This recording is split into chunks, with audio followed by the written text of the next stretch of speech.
چاروں اماموں کی پیدائش اور وفات کا سال بتا دیں. اے لو جی اے سوال جی ادھر چکے کرنا ہے, میں بتا دوں کیا نکالیں گے وہ. اس طرح کی اس تو بات ہے جو دس دیں گے کہ ماں پیو دے نام دسو, نکاح کنے پڑھایا سی, وہ کڈنا کہ جے چوں وہ کڈو. اس میں سے پتہ کیا نکالتے ہیں, ذرا یہ میں جو سوال لکھ رہا ہوں اس کو ٹونٹ نہیں کر رہا, آپ کے دماغ میں کسی نے ڈالا ہے, میں اس کو کہہ رہا ہوں سوال بے فکر ہو کے تھے لکھا کرو, ٹھیک ہے نا.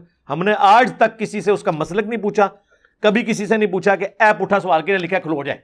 ہاں یہ ہو سکتا ہے اردو سمجھنا ہے تو میں کہوں یار یہ مجھے نہیں سمجھ آ رہی, آپ بتائیں کیا لکھا ہے.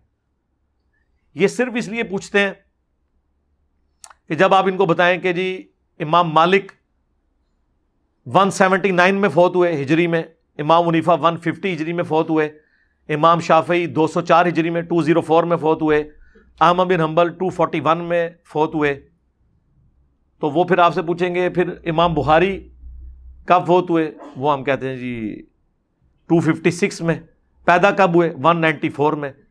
پھر وہ کہیں گے دیکھیں جی امام ابو حنیفہ تو 150 ہجری میں فوت ہوئے, امام حنیفہ کے مرنے کے 44 سال کے بعد امام بخاری پیدا ہوئے ہیں. اب ہم امام بخاری کی بات مانیں یا امام حنیفہ کی؟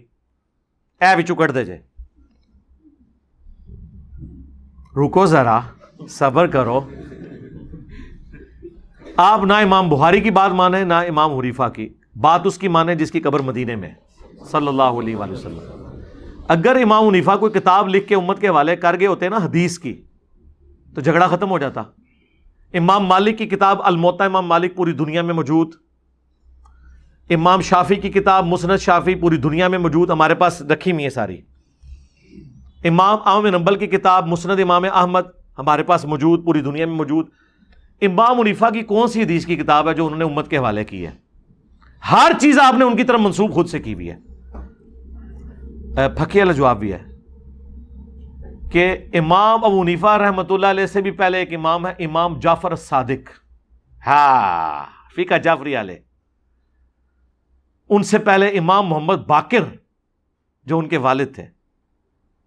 جس طرح ہمارے اسٹوڈنٹ کو پوچھتا ہے تسی کہڑے امام نو مننے ہیں, ساڈے اسٹوڈنٹ کہندے نے امام حسین نو. ہاں آؤ نا ہن, نہیں وہ چار جڑے امام نے, چار اماماں دی کہ تو شیعی کوئی نہیں امام حسین دے مقابلے چ. ہاں امام حسین نو مننے, چلو امام نو ہی مننا, امام حسین نو مننا, چلو ٹرو گے. اور امام حنیفہ سے پہلے جو لوگ تھے پہلے 80 سال کے مسلمان, وہ کس امام کو مانتے تھے؟ اور امام حنیفہ خود کس امام کو مانتے تھے؟ نبی علیہ السلام. 197 مسئلہ میں نے تفصیل اس کے اوپر ریکارڈ کروا دیا. باقی سان سن دسنے کچھ نہیں ہونا. وہ اگلے دن جی بخاری کا نام بتائیں جی کیا ہے جی, انہوں نے کہا جی صحیح البخاری, نہیں ہے الجامع الصحیح ہے. چلو جی اے بھی ہو گیا. اس طرح کہنے نال رفع الیدین دی حدیثاں ختم ہو گیا بخاری چوں یا وہ ضعیف ہو گیا. اس سے پتہ کیا کرتے ہیں, اس کو کہتے ہیں پرابلم اینڈ. اس کے بعد وہ اپنی پبلک پہ دھاک ڈالتے ہیں کہ جن کو یہی نہیں پتا کہ بخاری کا نام کیا ہے, لہذا اگر یہ بخاری سے کوئی حدیث بتائے نا آپ نے نہیں ماننی. یہ ہوتی ہے وجہ. اس طریقے سے اگر کھلواڑ کرنا شروع کیا نا آپ لوگوں نے, یقین کریں میری یادداشت بھی آپ لوگوں سے زیادہ ہے اللہ کے فضل سے, میں نے کتابیں بھی آپ لوگوں سے زیادہ پڑھی ہوئی ہیں. آپ کے بڑے بڑے مفتی بھی بیٹھے نا, میں نے شروع ہو جانا ہے. میں پہلا سوال کرنا ہے 10 المعجم الکبیر طبرانی کنیاں روایتاں نے 10. مفتی منیب نے بھی نہیں کدے گیڑیاں ہونیاں, نہ مفتی تقی عثمانی نے. مجموع الزوائد کیڑے امام نے لکھی اور کیڑے سان فوت ہویا تو کنیاں حدیثاں نے اودے وچ, اور وہ اس کو جب جواب نہ آئے تو میں یہ کہوں گا تجھے پتہ ہی کچھ نہیں ہے. اس طرح کے سوال تو کئی بنائے جا سکتے ہیں. ہمارے ایک اکیڈمی کے بھائی حسن بھائی, وہ اہل حدیث کی مسجد میں ہاتھ چھوڑ کے نماز پڑھ رہے ہیں, 2-4 دن ہضم ہوتا ہے. دیکھیں ناف کے نیچے ہاتھ باندھنے والے ان کو ہضم ہو رہے ہیں, اور جو رفع الیدین کے ساتھ ہاتھ چھوڑ کے نماز پڑھ رہا ہے اس سے نفرت کر رہے ہیں, حالانکہ وہ موحد بھی ہے. یہ ہے بغض. دوسرا پکا مقلد ہے, عقیدوں میں شرک بھی ہے, اس کے ساتھ محبت کریں گے, یہ بغض کی علامت ہے. تو ایک مولوی آیا اہل حدیث سے کے مدرسے سے پڑھ کے, اس نے کہا جی اس نے کہا جی مصنف ابن شیبہ کے اندر حدیث موجود ہے. اب وہ اس بیچارے کو نام نہیں تھا آتا, المصنف لی ابن ابی شیبہ ہے. اس طرح بولنے نال یا اگر کوئی غلط انہوں بول دے تو وہ حدیث ختم ہو جاتی ہے. اس نے کہا اس میں عبداللہ ابن زبیر ہاتھ چھوڑ کے نماز پڑھتے تھے, اور عبداللہ ابن زبیر نے نماز حضرت ابوبکر سے سیکھی تھی اپنے نانا سے, اور انہوں نے نبی علیہ السلام سے. کہتے ہیں نہیں آپ کو تو نام ہی نہیں صحیح طریقے سے آتا کتاب کا. بھئی کتاب کا نام اگر صحیح نہ آئے, اگر کوئی قرآن کو صحیح طریقے سے نہ پروناؤنس کر سکے تو اس کی ایسے قرآن کی آیت کیسے ختم ہوگی جو وہ پیش کر رہا ہے. میں خیال لیا انہوں کس طریقے تھے. اس جو مسجد کے کمیٹی کا جو صدر تھا نا وہ میرا دوست تھا. اس کو میں نے کہا یہ قاری صاحب جو آئے نا ہم نے ان کی ضیافت کرنی ہے, ذرا لے کے آئے ان کو. اس کو میں نے ساتھ بٹھا لیا, ٹھیک ہے. اور اس واقعے کے گواہ کتنے ہماری اکیڈمی کے لوگ ہیں یہاں موجود ہیں جنہوں نے یہ منظر اپنی آنکھوں سے دیکھا ہے. میں نے کہا یار تم سے ایک بندہ بات کر رہا ہے, تم اس کے ساتھ سولوشن اینڈ کی بجائے پرابلم اینڈ پہ کھڑے ہو. اس کو تو چھوڑ دو, تم عالم دین ہو نا. میں نے کہا مجھے بتاؤ المصنف ابن ابی شیبہ, اس کا جو مصنف ہے اس کا اپنا نام کیا ہے؟ کہتے ہیں مجھے نہیں پتا. تو میں نے کہا تو نے ڈگری کہاں سے لی ہے؟ ان کا نام تھا ابو بکر ابن ابی شیبہ. تو جس طرح ہم ابن ابی طالب کہتے ہیں نا مولا علی کو, نام تو ان کا علی ہے نا. اچھا میں نے کہا یہ بتاؤ المصنف ابن ابی شیبہ میں حدیثیں کتنی ہیں؟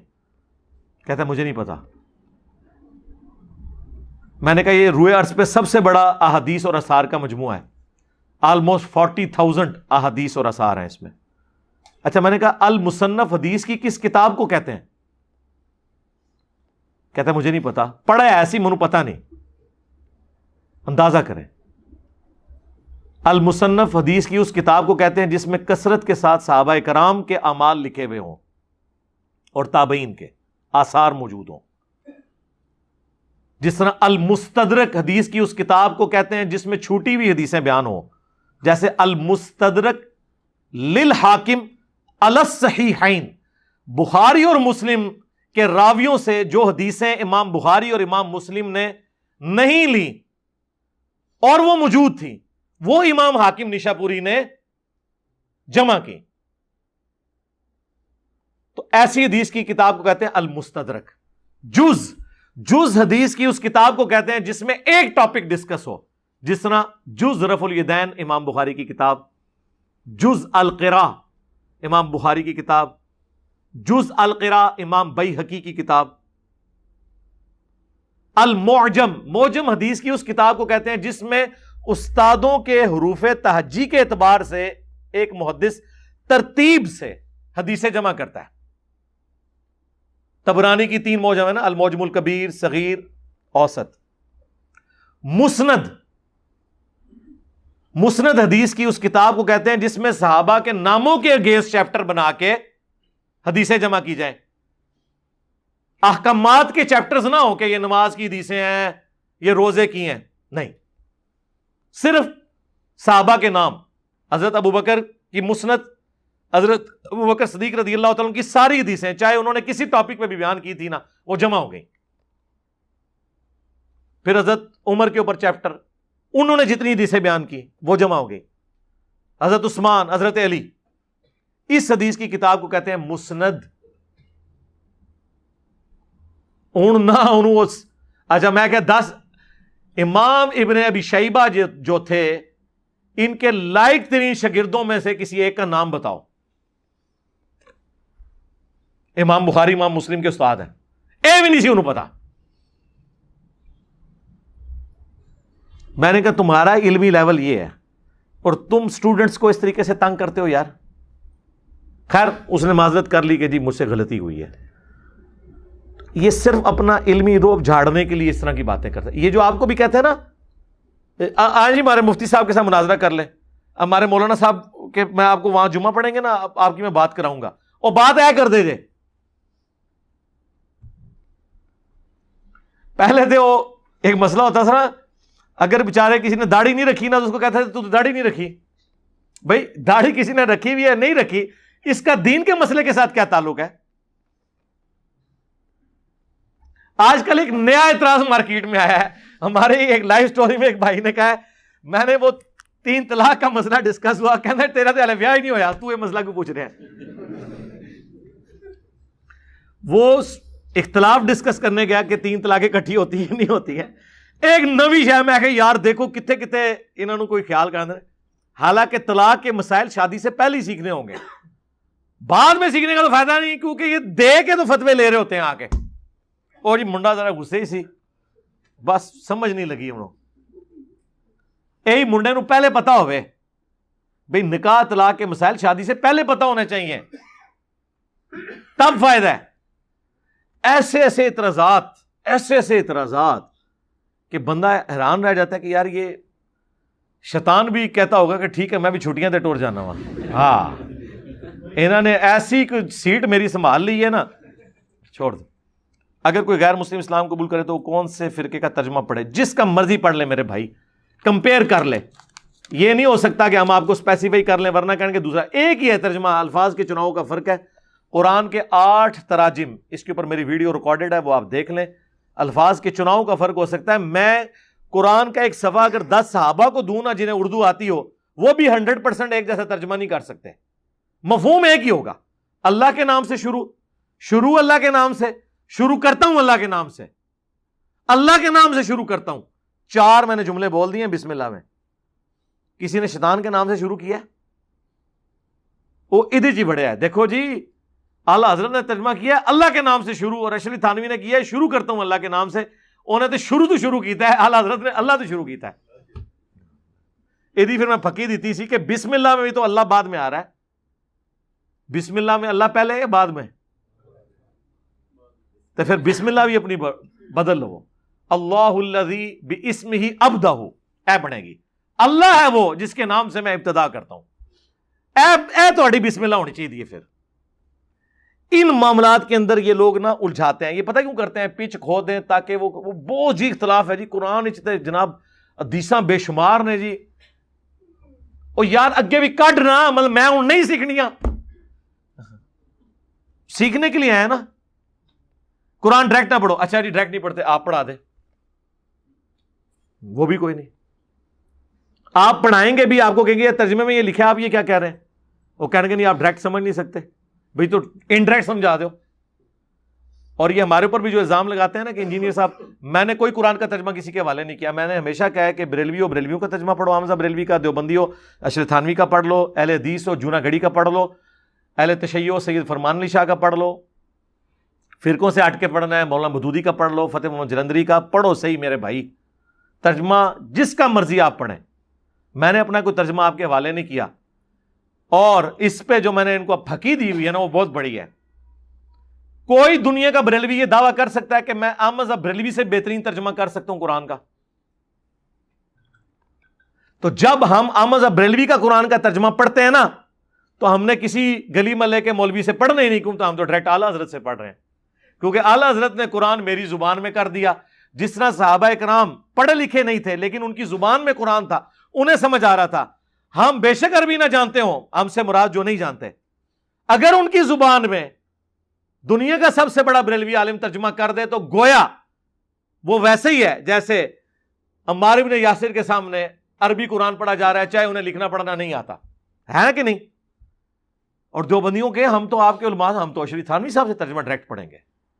احمد بریلوی صاحب نے ترجمہ کیا ہے ایاک نعبد و ایاک نستعین کا, پتہ کیا اتنا پیارا ترجمہ, اے اللہ ہم تیری ہی عبادت کریں تجھی سے مدد چاہیں. ہائے ہائے ہائے, قیامت ہے اس کے اندر. باقیوں نے پتا کیا ترجمہ کیا ہے, تیری ہی عبادت کرتے ہیں تجھی سے مدد مانگتے ہیں. یہ ترجمہ پرفیکٹ نہیں ہے کیونکہ یہ مضارع کا صیغہ ہے. پرفیکٹ ترجمہ یہ ہوگا اے اللہ ہم تیری ہی عبادت کرتے ہیں اور کریں گے, کیونکہ عربی زبان میں پریزنٹ ٹینس اور فیوچر ٹینس کے لیے ایک ہی صیغہ استعمال ہوتا ہے, اسے مضارع کا صیغہ کہتے ہیں, اور یہ مضارع کا صیغہ ہے.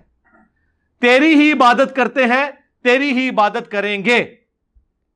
اب اس دونوں جملوں کو ایک جملے میں اعلیٰ حضرت نے کیا ترجمہ کیا, اے اللہ تیری ہی عبادت کریں, یعنی آج کریں تو تیری کریں, کل کریں تو تیری کریں, اور تیسری چیز کیا ایڈ کر دی؟ دعا بنا دیا اسے. اور سورہ فاتحہ ہے ہی دعا ہے، ایاک نعبد و ایاک نستعین.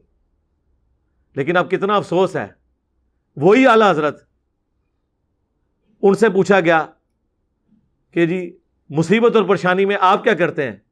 وہ کہتے ہیں میں نے تو جب بھی پکارا یا غوث ہی کہا. ہائے ہائے ہائے. تے ترجمے یہ قرآن کہانی کرائی ہے سانو. پھر تو پھر ہم اعلیٰ حضرت سے بھی اختلاف کریں گے. علمی اختلاف تو کسی سے بھی ہو سکتا ہے کہ سر آپ نے قرآن کے ترجمے میں تو یہ لکھا کہ تیری ہی عبادت کریں، تجھی سے مدد چاہیں.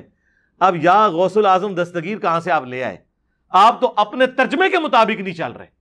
اور یہی وجہ ہے کتنے ہمارے اسٹوڈنٹس آپ لائف سٹوری میں دیکھیں 90% بریلوی ہیں، اپنا ہی ترجمہ پڑھتے ہیں، ریورٹ ہو جاتے ہیں. کیوں؟ قرآن میں طاقت ہے اللہ کے فضل سے.